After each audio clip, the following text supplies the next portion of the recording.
రాజమౌళి, సుకుమార్, నాగ్ అశ్విన్ ఈ ముగ్గురు ఇప్పటికీ పాన్ ఇండియా మార్కెట్లో బ్రాండ్ డైరెక్టర్స్. వాళ్ళు తీసిన సినిమాలు 1000 కోట్లకు పైగా వసూలు రాబట్టి టాప్ లెవెల్ కి వెళ్లిపోయారు. ఇప్పుడు అన్ని భాషల స్టార్ హీరోలు ఈ ముగ్గురుతో సినిమా చేయడానికి క్యూ కడుతున్నారు. ఇప్పుడు ప్రశ్న ఏంటంటే వీళ్ళ తర్వాత ఆ స్థాయికి ఎవరు చేరుతారు? ఈ క్రమంలో 4 పేర్లు ముందుగా వినిపిస్తున్నాయి. కొరటాల శివ దేవరా సినిమాతో పాన్ ఇండియాలో ఎంట్రీ ఇచ్చాడు. ఈ సినిమా పెద్దగా హిట్ కాలేదు, కానీ గతంలో ఇచ్చిన హిట్లు అతని టాలెంట్ కు నిదర్శనం. ఇప్పుడు దేవరా 2తో స్ట్రాంగ్ గా రీఎంట్రీ ఇవ్వాలని పనిచేస్తున్నాడు. 2 బుచ్చుబాబు సన మొదటి సినిమా ఉప్పునేతోనే దర్శకుడిగా పేరు తెచ్చుకున్నాడు. రెండో సినిమానే రామ్ చరణ్ తో, అది కూడా పాన్ ఇండియా లెవెల్లో. ఈ సినిమా 1000 కోట్ల వసూలు సాధిస్తే బుచ్చుబాబు టాప్ రేస్ లోకి ఎంటర్ అవుతాడు. గౌతమ్ తెన్ననూరి తొలి 2 సినిమాలు ఎమోషనల్ గా ఆకట్టుకున్నాయి. ఇప్పుడు కింగ్డమ్ అనే మాస్ యాక్షన్ సినిమా చేస్తూ తాను కొత్త కోణంలోనూ పనిచేయగలనని నిరూపించుకుంటున్నాడు. త్రివిక్రమ్ శ్రీనివాస్ ఆయనకు గొప్ప రైటర్ గా పేరు ఉంది, కానీ ఇప్పటి వరకు ఫ్యామిలీ కథలే తీశాడు. యూనిక్ కాన్సెప్ట్ తో సినిమాలు చేయలేదు. అందుకే బన్నీ కూడా అతనితో పాన్ ఇండియా సినిమా చేయడం రిస్క్ అని భావించి ముందుగా అట్లీతో సినిమా చేస్తున్నాడు. ఇదిలా ఉంటే ఇప్పటికే ప్రశాంత్ వర్మ, చందు మొండేటి లాంటి వాళ్ళు పాన్ ఇండియా హిట్లు ఇచ్చారు, కానీ వాళ్ళ సినిమాలు 1000 కోట్ల వరకు చేరలేదు. అందుకే టాప్ లెవెల్లోకి రావాలంటే అంత స్థాయిలో వసూలు రాబట్టే సినిమాలు తీయాలి.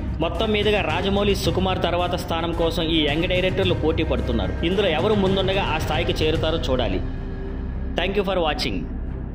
Please like, share and subscribe.